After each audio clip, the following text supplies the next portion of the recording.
మాజీ ఎమ్మెల్యే వల్లభనేని వంశీపై మరో కేసు నమోదైంది. గన్నవరంలో జరిగిన మైనింగ్ తవ్వకాల్లో వంశీ పెద్ద ఎత్తున అక్రమాలకు పాల్పడ్డారంటూ ఆయనపైన ఫిర్యాదు చేశారు గనుల శాఖ అధికారులు.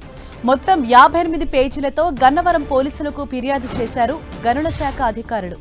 గనుల శాఖ ఏడీ ఇచ్చిన ఫిర్యాదుతో వంశీపై కేసు నమోదు చేశారు పోలీసులు. క్రైమ్ నంబర్ 14/2025తో కేసు నమోదు చేశారు. ఇప్పటికే సత్యవర్ధన్ కిడ్నాప్ కేసులో వంశీ జైలులో ఉన్నారు.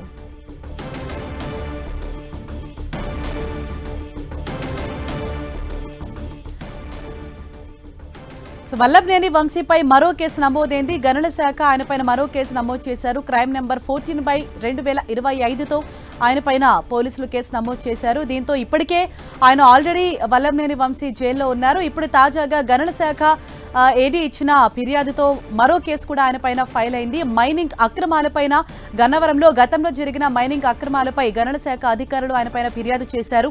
మొత్తం 58 పేజీలతో గనుల శాఖ అధికారులు ఫిర్యాదు చేయడంతో వల్లభనేని వంశీపై మరో కేసు నమోదు చేశారు.